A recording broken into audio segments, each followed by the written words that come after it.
Good morning, everyone, and welcome back to Adobe Live. My name is Howard Pinsky, and today I have the privilege of sitting down with product manager at Adobe, Joel Baer. How are you, Joel? Hey, I'm good. How are you, Howard? Good to see you I'm again. good. Hopefully, I got your title right. I am a product manager. I'm director of product management for the Photoshop desktop product management team, and so I've spent most of my career at Adobe on the desktop product. Actually, all of it, not most of it. It's all been focused on desktop. Nice. And we're going to dive all into that goodies and stuff. But I want to say a big hello, good morning, afternoon, evening to everyone joining us live on Behance or YouTube. We've got Cody and Sean and Piotr. And great to see all of you. If you have questions for Joel during this stream, throw them in the chat. I will be watching from time to time. We're going to be diving into Joel's past, his history, what his feelings are on design and Photoshop, and also he might give a few sneak peeks into a few things that are coming up pretty soon. I don't want to give an exact time. I don't know what you can say, Joel, but yeah, let's just dive into things. Yeah. Give everyone a deep dive into who you are, what you do at Adobe, and yeah, we'll go from there. Okay, cool. Hey everyone. Nice to be here today with you all. So yeah, I'm a product manager on Photoshop, and sometimes we get questions like, what exactly do product managers do?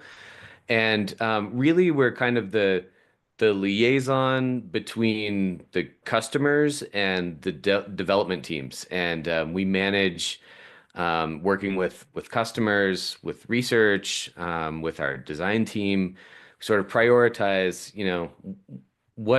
what are the needs for the product right now? Um, what should we focus on, and how do we execute against that vision and make sure that we are, delivering something that the customers value. So that's kind of it in a nutshell. But you're really kind of a general manager, so to speak, of the product. So when there's um, release events, there's a lot of activity around that. There's planning throughout the year, customer research, design research, and working with the imaging researchers at Adobe, which is really fun. So you get a nice cross section of kind of general management, like general business, but then also really working closely with customers and the development teams to improve the product. Yeah, I love that. And let's talk a little bit more about that because you mentioned, working with customers, figuring out what their needs are, how to prioritize. That's got to be a challenge because I know, internally, roadmaps are usually created, well ahead of time. And needs change, especially Yeah. nowadays where things are moving very quickly with AI. How do you all one, figure out what the customers need, what their wants are, and then two, how do you prioritize some of that stuff? Yeah. Well, we're lucky, I think, with Photoshop where we have a lot of customers, and many of them are very vocal about, what they want from the product. They're more than happy to spend time chatting with us, sharing their workflow. We do a lot of what I call listening tours, where we just go sit with customers. We watch their workflow, just to understand like what are the issues they're facing, what's working well, where could we invest more. So we have a lot of different channels where we can connect with customers. Sometimes it's virtual, sometimes it's in person, sometimes it's just in forums or social media, where things about the product are being brought up and we can engage that way. And a lot of times, for me, I have a lot of friends in the industry, designers, art directors, things like that, and so they're very good about proactively being like, "Hey, Joel, like, what's up with this? Or are you guys doing something in this area?" So it's a chance to just sort of organically talk about the product, and better understand, customer needs. So it's and that really is like an obsession for our product management team. Like I think speaking for everyone on the team, we love meeting with customers, and we really have a lot of empathy for customers and always strive to learn more about the current needs. And so like you said, the landscape is changing really quickly right now. It's like not an exaggeration to say that like every day there's news around AI. Like someone's got a new model, someone's got a new service, someone's got a new API, someone's got a new agent, and that can be a challenge to sort of sift through like how much of this is noise and how much of this is, there's something here that's really important that we need to consider for our customer base. And like you said as well, planning can happen in advance, but we're never locked in to like, hey, remember we talked about this like 9 months ago, and that's what we're gonna do.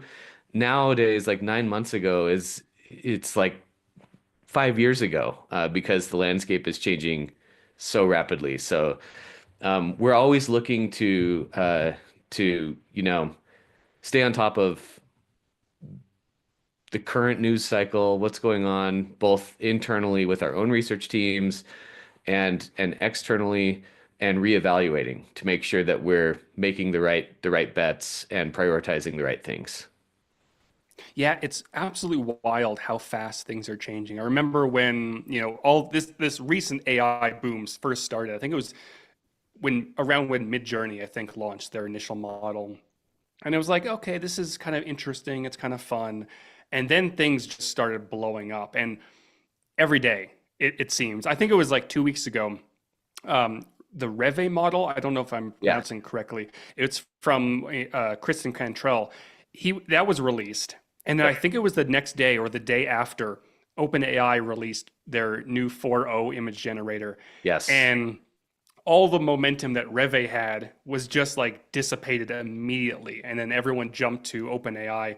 And then there'll probably be something this week or next week. It's just Yep. every single day. How do you guys tackle that? Because, it's interesting thinking about it from an Adobe perspective because 35 years the application's been around. And I think it's fair to say that there hasn't been a lot of pressure on Photoshop over the decades. But now all this AI stuff, there's new tools coming out every single day. So internally, like how are you thinking about that stuff? How is that influencing the direction that Photoshop and maybe even Adobe as a whole is taking now?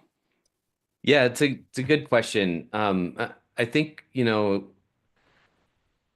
there's a lot of shiny things right now. Like there's a new model all the time. There's new capabilities all the time. And we have people that follow this space very closely. And one of the things that is helpful is sort of to forecast capabilities of new technology. So maybe we don't know exactly who's going to, release the model first, but we know, hey, image generation is moving in this direction.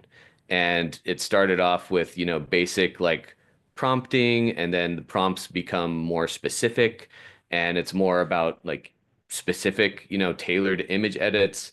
And I think what I'm looking at in this space is what are the consistent themes here? Like what are the workflows that are being made easier, better, more efficient, and how do we utilize some of those in Photoshop or leverage those to make Photoshop more evolved in the space. And so, thinking about the very vast Photoshop is very deep and wide with its tool set, and there's really looking at any workflow, it's not hard to imagine like how would AI make this better or make this more intuitive or get you a better result faster. And so we're looking at these workflows from kind of an organic like bottoms up approach where, for example, like, hey, if I'm using the gradient tool, how could AI make that better? Well, maybe it's suggesting, alternate color variations or automatically creating a gradient overlay from the dominant colors of your image. So there's a lot of things that AI can do, and we're looking at it with an angle of, how can this apply to Photoshop? Are there are there workflows that no longer make sense to do manually, like we have done for the last 30 years? And I think, there's there's some there's some amount of like, well, we respect these workflows that have been in the product for a long time, and we know a lot of our customers have legitimate need for some random feature or workflow. But as we see our customer base show interest in like some of these new advances in AI, where they're like, hey, actually, if I had this functionality in Photoshop, I would never use this old tool. So, I'm a firm believer that if something is better, more efficient, quicker, easier to use, and our base starts to adopt it, then they will roll with the changes in Photoshop because they will be welcome. So I think, yeah, we're always trying to look at it from how can this improve the life of a professional in Photoshop? What can this do to make their job easier or make them be more effective in what they're trying to do with our product? Yeah, and I love when you said, how would AI make this better? And I think that's really what differentiates what we're doing versus what many others are doing. Many other tools, it's a text box and you type something in and you get a final result, right? Yeah. And what I've been seeing is, while those tools are very fun to use, a lot of the generations, they end up looking the same. You probably saw the Yes, toy there's a boxes that look. everyone has created. Yeah. They all look the same. But what Right. really stood out to me were the artists who were taking those in very creative directions, whether they were using AI or they were doing it without AI. That's what really separates, I think, creative people versus those with a text box. And there's nothing wrong with the text boxes or the prompts, right? Yep. But as we enter this new era of design, the truly creative people are going to they're going to continue being creative and they're going to continue to thrive. And I love the fact that we're building tools inside of our existing tools that make our lives easier. I've been Right. using Photoshop probably for 20 years or so. So I remember the times where I would open a photo, grab the little cute clone stamp, and try to remove a complex object. And I would sit there for hours and I would be so proud of the result and it would look okay. Yeah. But now, no one wants to do that, truly. Most Yeah. people don't. Yeah. But now we have generative fill to help with that process. And, the results are mind blowing. So, thinking of those sorts of tools, is there anything else that you might be thinking about that you're allowed to talk about that is kind of moving in that direction? Well, I guess I'll say, I totally agree with your point that like there's maybe a democratization of some of the workflows in Photoshop now that maybe a few years ago you could only get them that result if you were pretty advanced with Photoshop. Now it's fairly easy to jump onto some generator and provide a few prompts. But like you said, there is definitely a look, and discerning eyes can usually tell like, oh yeah, this was generated and it was probably generated with this model.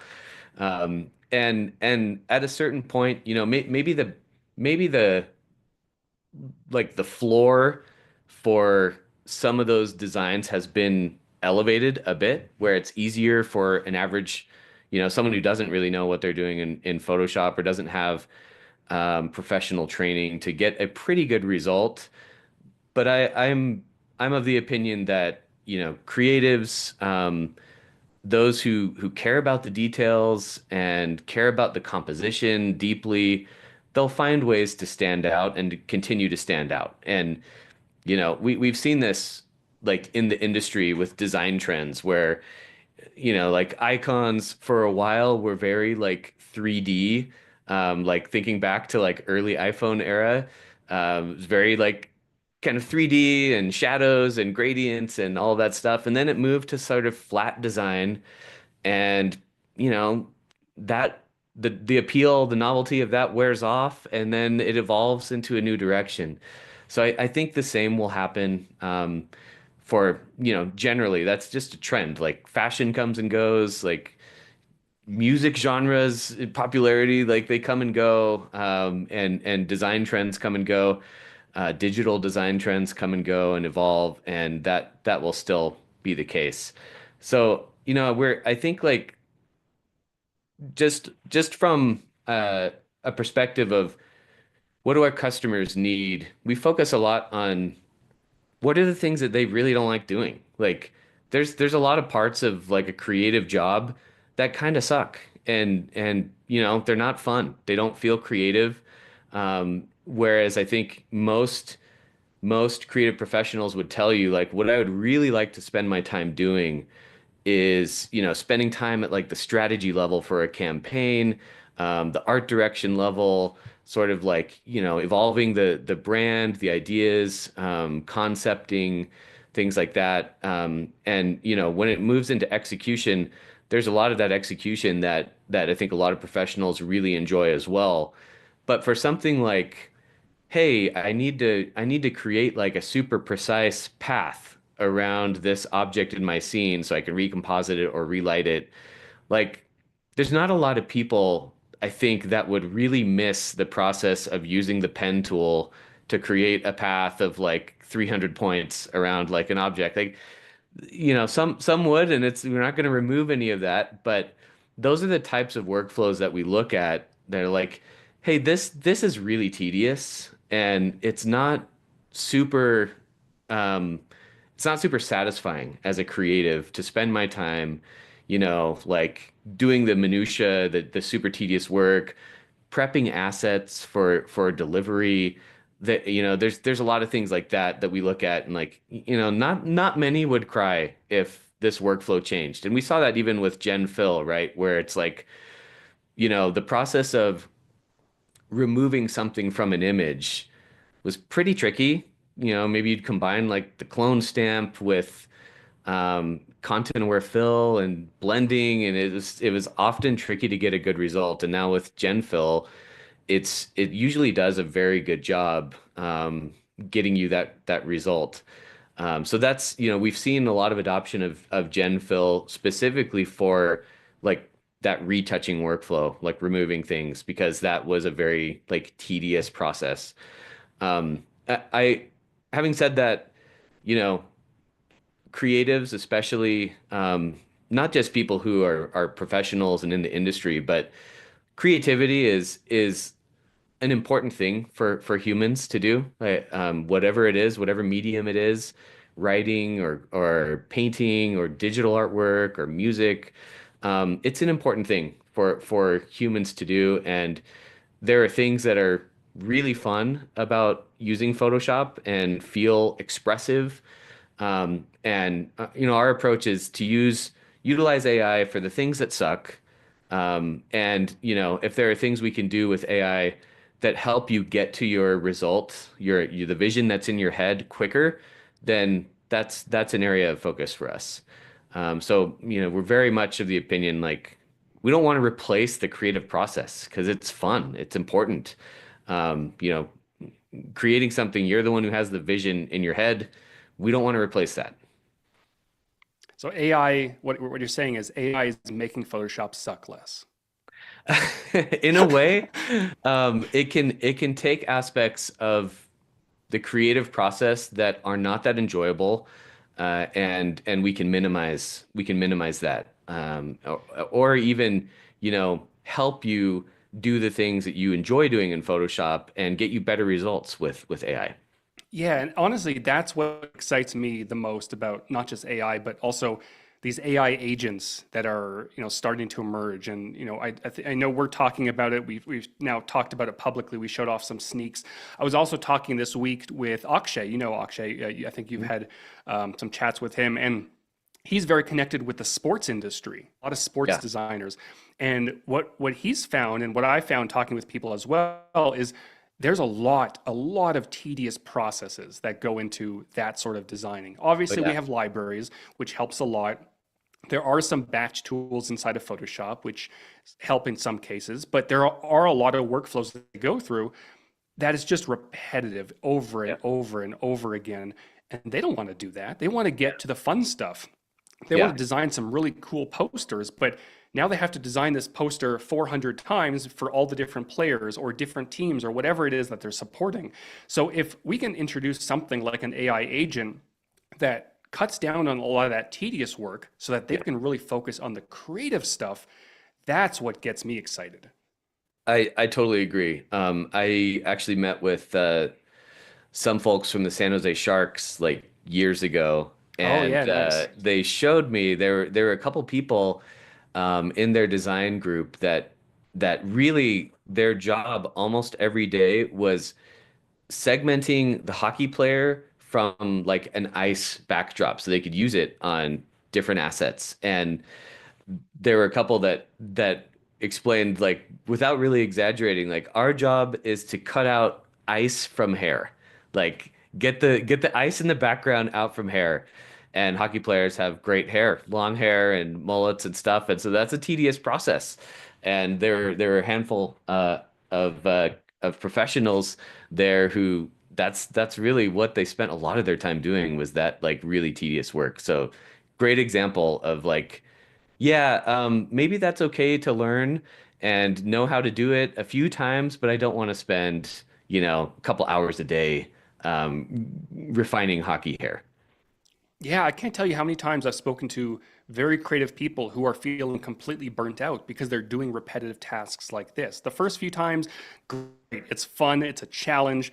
Then you have to do it 400 times and nobody. Are you a hockey fan, by the way? A little. I mean, I Okay. follow some playoffs and playoff You've got hockey, a I'd team now say. over there. We do have a team. We don't have a name yet, but That's true. we I do liked have I a liked team. Yeti, but I guess that was shut down. Yeah, it didn't work out. Yep. So we do have a few questions in the chat. Robert is asking when Photoshop Mobile is coming to Android. I don't have it. I don't know if Joel has any more information, but soon is what I think we've said. I don't have an Yeah. exact date I can tell you, but it sounds like very soon. And then Sean is asking what model is used in Photoshop when, let's say, the remove tool is used. Now, there's the remove tool, Hmm. then there's generative fill, Right. and if I'm not mistaken, the remove tool is changing a little bit soon, right? It is. So Or can good. I not say that? No, you can say that. That's okay. Okay. Not speaking out of turn there. Totally fine. So, first question on Android. Very soon is what I can say. And there's been a team hard at work, getting the mobile app ready for Android. So, it's not far off. I don't have dates I can share, but it's coming soon. And then, yes, the remove tool. So that has evolved a bit over the years. So when it first went out, there was an entirely local model, meaning it was on your device, part of the application.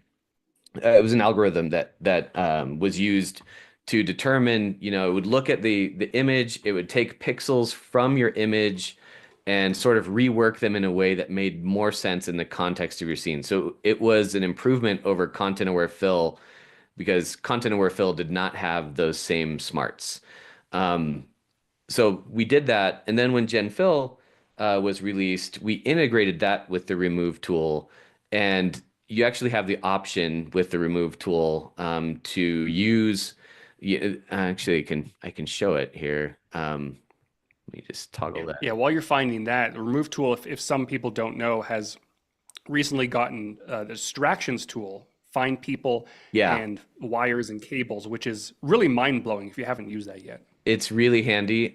So yeah, with the remove tool active here, you'll find that in the context bar, or sorry, not the context bar, the tool options here at the top. So find distractions, and then you have like options for wires or people, which is what the model has been tuned for so far, but there's more coming there. Mhm. And then this mode will let you choose like some people really never want to use generative AI. That's fine.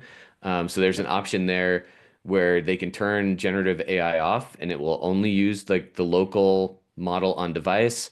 There's a mode to use generative AI as the mode for filling, whatever that is that you've removed.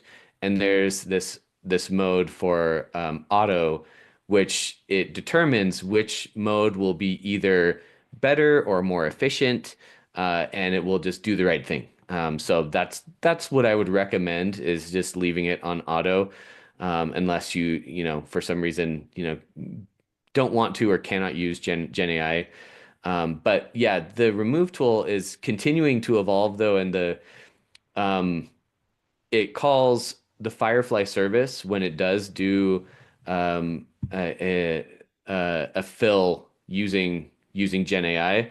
But that backend service is continuing to be fine-tuned and improved for the removal use case. So that's something to look out for, and we're seeing better results internally with some new models. Still uses generative AI, but it's kind of a variation of just using like Firefly. It's more specialized, and so it's getting better results. So that's, yeah, quick sort of update on the remove tool there. Nice. And we do have Piotr, uh, if I'm mispronouncing your name, I apologize, in the chat saying, interesting discussion. I thought maybe AI could support the action tool and then the boring parts of the job could be excluded. And it's really interesting you mentioned that because we released a blog post, I think it was this week. I can't keep track of Yep. time anymore, I think it was but it last shows off. Thursday or Wednesday or Thursday. It could have been, yeah, it could have been. But it shows off basically exactly that. And Joel Yeah. might dive into more detail, but that's kind of the idea is that the new and improved actions can understand what's happening in your scenes and dynamically suggest new actions to take, whether it's replacing a sky or brightening an image or whatever it might be. And I think this is only just the start. I think it's going to get really exciting very Yeah. soon. Absolutely. So yeah, I will definitely be talking about that in this hour. And actions have been around in the product for quite some time, and I've met with a lot of professionals who, their entire workflow begins and ends with actions. They're really powerful. If you're maybe newer to Photoshop, actions are admittedly not the most intuitive thing to use. There's a lot of gotchas in there, and you have to kind of know how to script them correctly to avoid errors or breakage. So we are looking at the action system as sort of like the foundation of like, hey, there's a lot of things that actions do support in Photoshop, and if you know the language, then you can use Photoshop you can drive most of Photoshop with actions. Um, that's not always the most efficient or fastest or easiest way to do things, but what we see in actions as the potential is that actions become the currency for like an LLM to use like natural language. So Howard, you could say like, "Hey, I want to tidy up this picture," and it would know like, what does someone mean when they say tidy up? And it would look for distractions. It would look for ways to like, improve the contrast, maybe remove, other distracting little objects and clean it up. Or if it's a portrait, it would know like, I should use this method to retouch a portrait so I don't damage like the skin texture. Um, and with that foundation, like an LLM can supercharge actions to where, you can see like in the very not far off future, as you're using Photoshop, that you can essentially like tell Photoshop like, do this for me, and it will either generate an action that can do that for in your behalf, or perhaps like instruct Firefly to do that edit for you if there's not a feasible way to do that with actions. We're really, really excited, and that's not quite here yet, but we are very much working toward that vision of, hey, actions become um, this supercharged capability in Photoshop moving forward for you to leverage AI to get something done. That's really interesting. And, actions have been around for quite some time. I don't know when they were introduced, but I remember using them quite a while ago. And it's one of those tools, like many in Photoshop, that are old. They've been there for a while. And I think a lot of people have forgotten about them. So when thinking about modernizing a tool that's, 10, 20, 30 years old and, bring it to the forefront, how do you tackle that? Because I know we've we've tried to introduce some tools like the contextual taskbar, which dynamically brings a bunch of tools to the forefront, specifically for new users, I think. So that you guys can modernize the application and streamline it without disrupting the workflows of veteran users. So how Yeah. do you tackle something like actions where it sounds like you're, for the most part, reworking it from the ground up, and that could have the potential of disrupting workflows for those who have been using it for a while. Yeah, so the good news is like we're very much, aware of like and I didn't start with the good news is because there's bad news. I don't think there is bad news. But for those who might be concerned of like, hey, is this going to break my actions or my legacy like scripts that I use? It's not. It will still work with that. But our approach is to examine like you said, actions have been around for a while. How do we make them even more improved, more robust, so that they play really well in a world where you might be you might be just instructing it with natural language, or maybe using an agent to do things for you on your behalf.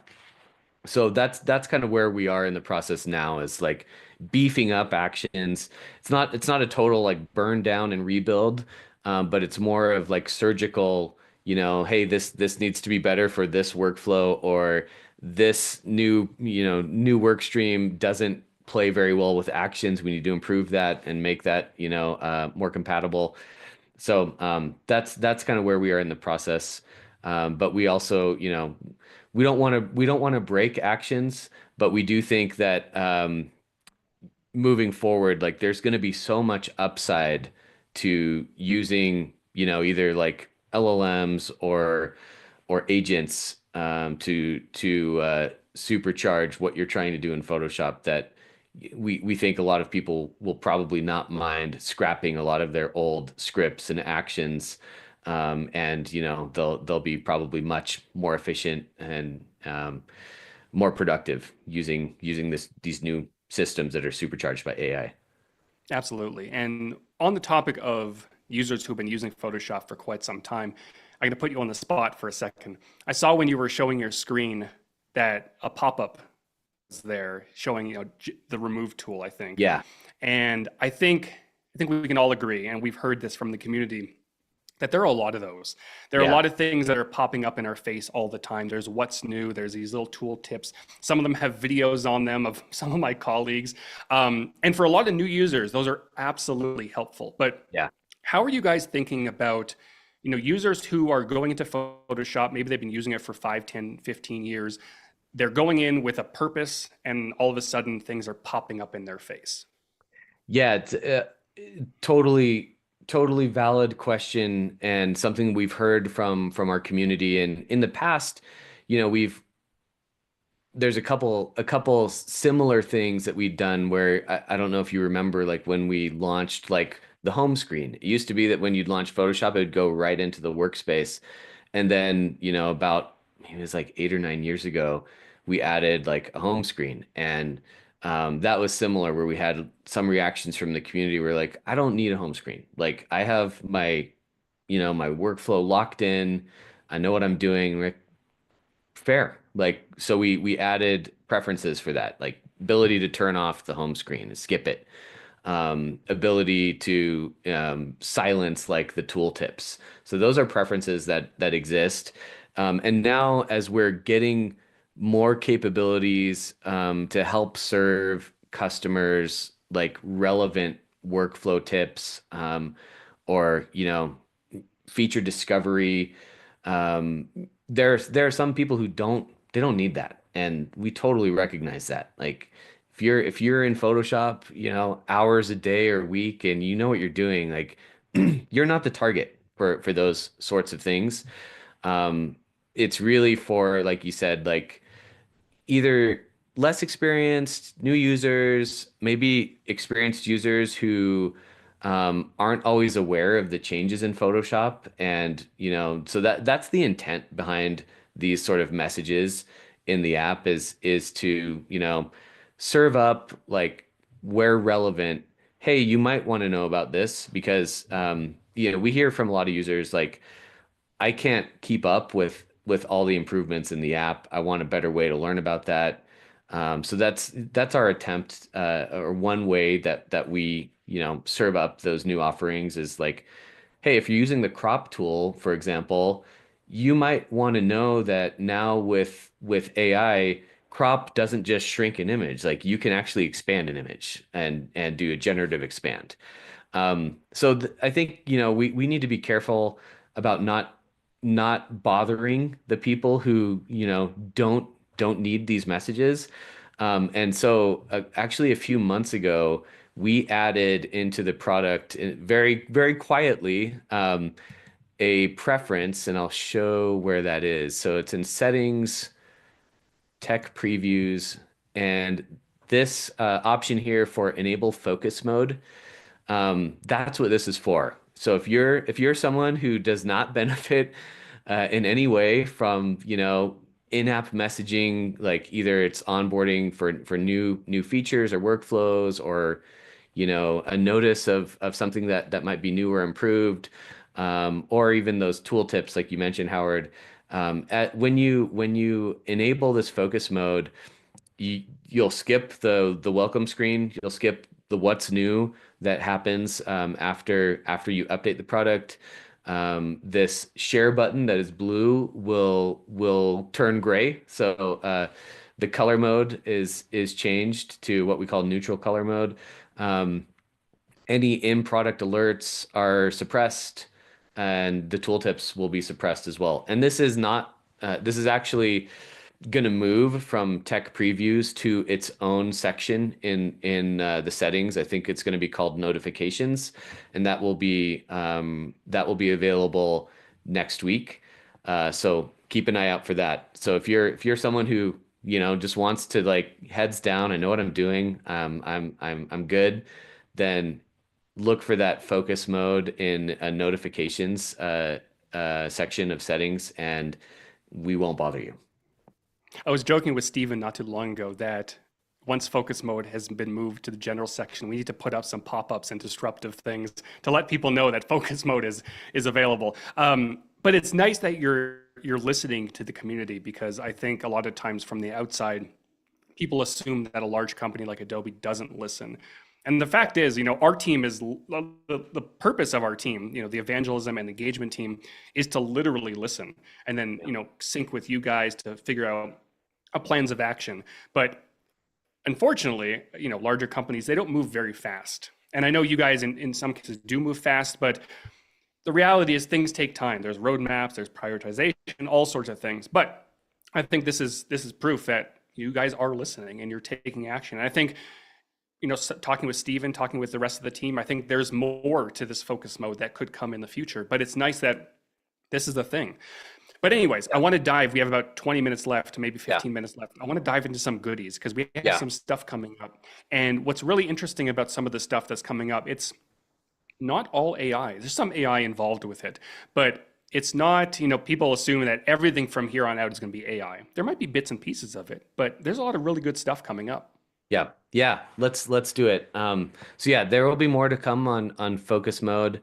And like you said, not everything is AI. And I really want to change the narrative around AI, because I think if our customers knew, or we're aware of a lot of the AI that can actually make, workflows much better, it wouldn't be seen as a controversial thing, or as, like, I really think that the aspect of AI that is the most, I think, upsetting to our base is like this idea of, like, text to image. I just want to punch in, like, the box and get an image. And we know, like, for our customer base, that is not your go-to workflow. Maybe it is for concepting or storyboarding or ideation, but there's a lot more that AI can do. So Yeah, let and we me, saw, sorry to interrupt, but we yeah, saw some of that feedback when text to image was added into Photoshop. Things like generative fill made a lot of sense in Photoshop. Generative yeah, expand. Now we have extend and expand. yeah, Extend, I think, is in Premiere. right. But then, we added text to image inside of Photoshop, and a lot of the core Photoshop users were like, Yeah, I don't want no, this, it or it's just doesn't make sense. right, which I can totally appreciate. There are pros who do use it for part of their workflow, but I think it's, I really want to change the narrative, and I'm looking to prove that with what we ship, over the near future, that we're looking at AI as something that really does like help or make workflows better. It's not threatening. It's not, there to replace you. But let me jump into some of the things that are coming soon. So we talked about actions a minute ago, and I'm excited to jump into this. Like you said, Howard, we did do a blog post on this fairly recent. It was last week, where we gave a little sneak of this, so I'm allowed to show it here. But this will be coming very soon, very, very soon to Photoshop. So keep your eyes peeled over the next, couple weeks here. But this will be in the beta application of Photoshop. And that's what I'm using here is an early sort of build of beta. And I will caveat, we're still refining this, so that's why it's going to beta first.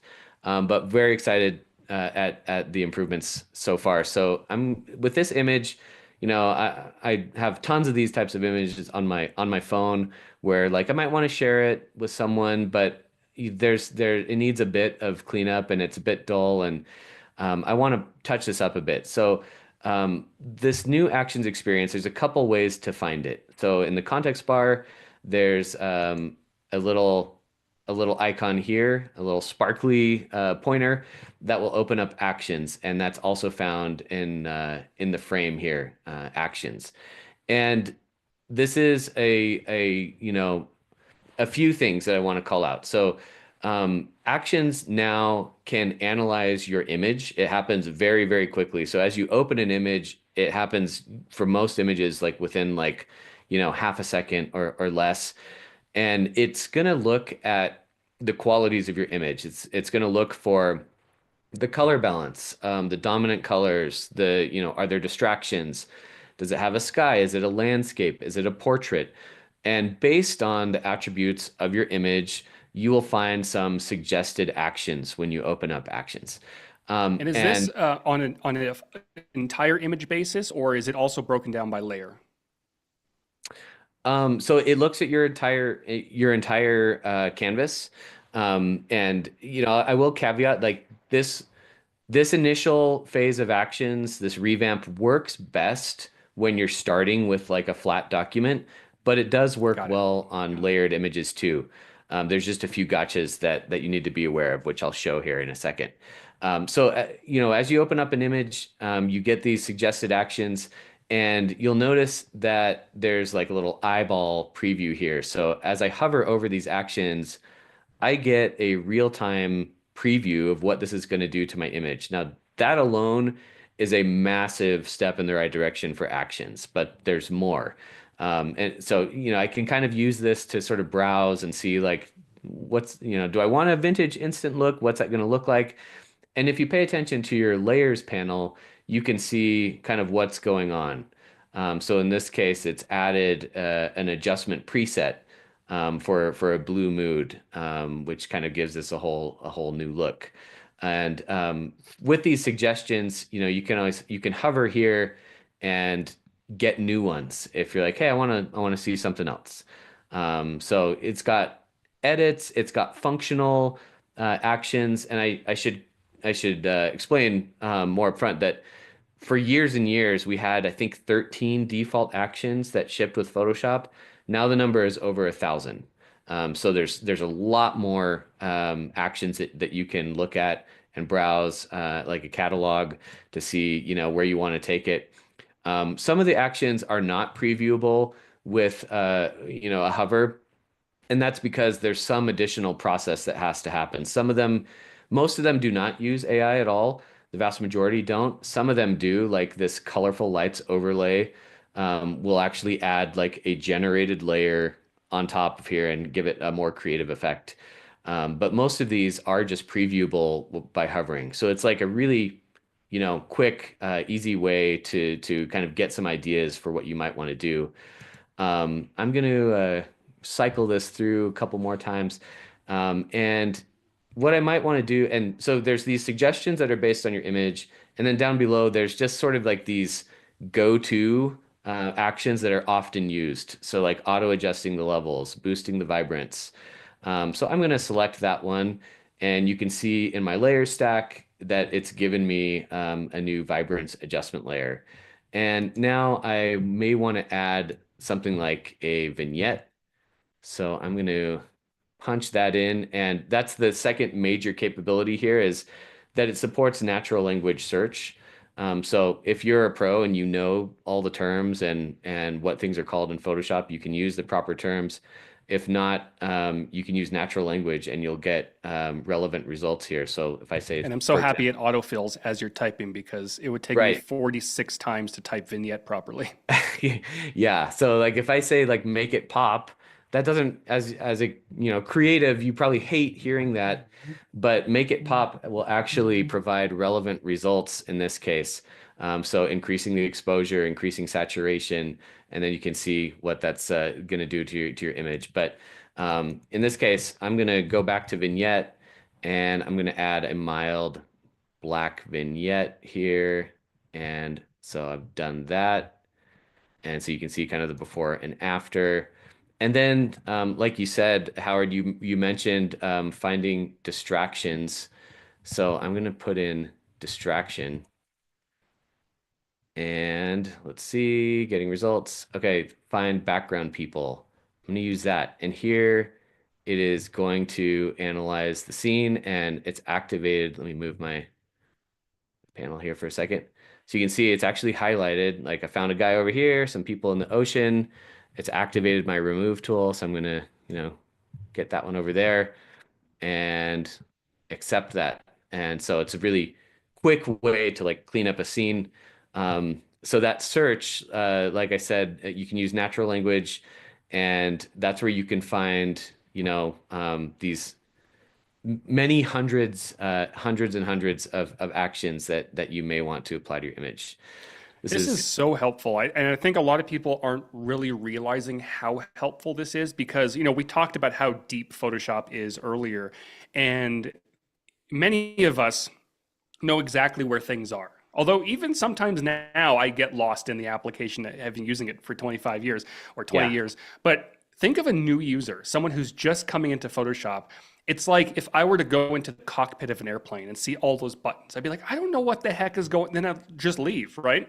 right. So having something like this, and I would imagine this is going to become even more accessible in the future, but having something like this where someone could just go in with a photo, an intention in mind, and just type in what they want and then have actions based on that, that's Yeah. huge. Yeah. Yep. And that's the future of actions is like I mentioned, integrating like LLM intelligence here so that, and there's a lot of actions that we've built. There's 1,000 or so. But in the future, if we don't have an action for something, that will still look to be able to create one for you in real time. Which is, the promise of this workflow is like, say I want to like change the color of the boy's shirt. Well, we don't have an action for that specifically, but that's the value of like LLMs being able to analyze the scene, understand like where's that shirt, what color do you want to change it to. So this is a starting point, but it's a really I think monumental starting point that offers a huge upside for browsing, seeing more options, getting stuff done quickly. Um, Yeah, and you may not have an action now to select that boy's shirt, but you do have the new select tool. You do. You do have the new select tool. So let me show that one actually. Great segue. I've pre-processed this just for the sake of time. But we have a major improvement to selections. So I'm going to activate the object selection tool. And with select subject, there's options to use like a local model, which is fast, but it's not as detailed, or use cloud processing, which takes a little bit longer, but can give much better results.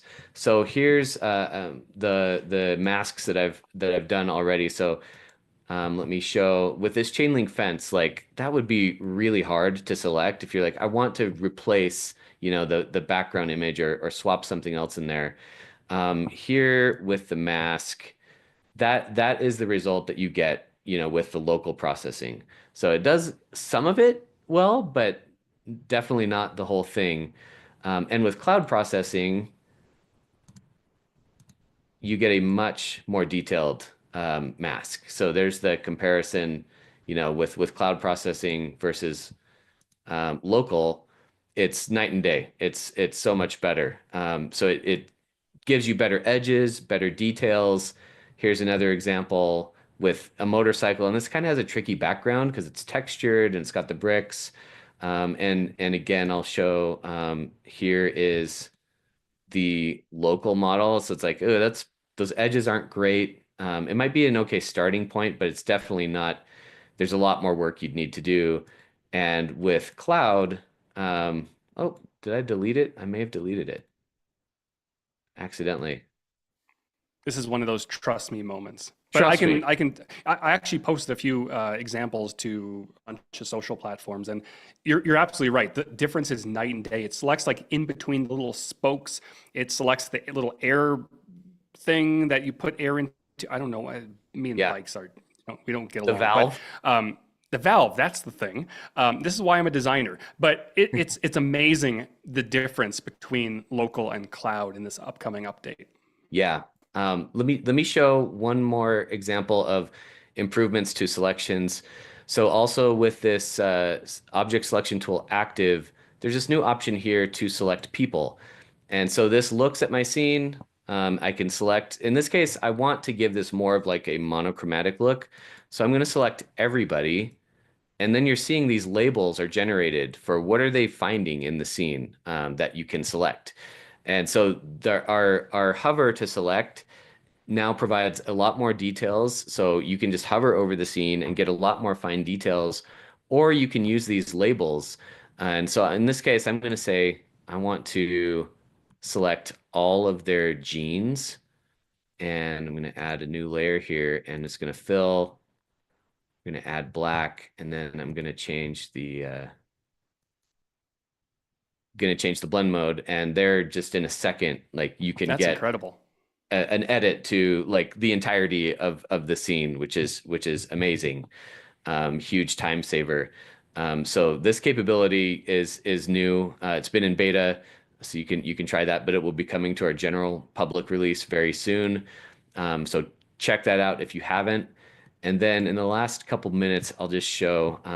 We have about 2 minutes left. Okay, this let me go to the other asset here.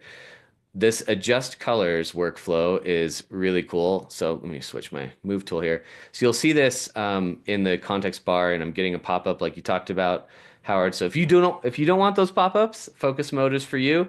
But let me just click on this adjust colors, and just in a second, it has pulled the prominent colors from my image. I can select the color that I want to edit. Say I want to change the color of this hoodie. And just in a second, I can make really fine color edits that maybe you would have to use color range in the past. There's different ways to do this, but this, hue and saturation has been in the product for a long time, and this was an improvement to that very common workflow. It does not use AI. So to your point, Howard, not everything is going to be AI. And this is one of those examples of just making an existing workflow better. So here in my properties as well, I can see like there was my before color and I've adjusted it to be orange. I can use this drop down to select my presets. So, there's the default, my red channels, my cyans, magentas, and this new one for prominent colors allows me to make really fine adjustments to the dominant colors of the image. So huge workflow improvement in my opinion, and one that we're excited about. So I should have given more time for these demos, but this is just a sneak of what you will find in the very near future in an upcoming release of Photoshop that will probably be out next week. Ooh, probably, maybe, sort of. Who Maybe knows? out next week. Um, I love Adjust Colors because it, brings out those prominent colors, which before was a very manual process, and now Yeah. they're just right there. Although one thing, if I can throw out a request, I would love Yeah. now a protect skin tones checkbox. Writing it But down. yes. But aside Uh, from that, it's wonderful to see many of these updates. And Joel, honestly, thank you for the last hour. It's been a wonderful discussion. Thank you to everyone who has tuned in. Where can people find you online if they want to bug you about feature requests and stuff? I am not online really anymore. I Okay, used so to be bug me more. instead. So bug Howard, and Howard, you can bug me. But you Sweet. feel free to reach out to anyone on our team. I am Jay Bearcat on Twitter. I'm not super active on there anymore, but I still occasionally check it. But we also have a pre-release program that all are welcome to join to get sneaks like this, early access to builds. Shout out for that program because it's really, really helpful to hear from people early in the process and get that feedback so we can get the best result we can. Um, but yeah, it's been great chatting. Thanks for having me, Howard. Absolutely. And stick around. We've got more content coming up, and we'll see you all next time. Thanks, everyone.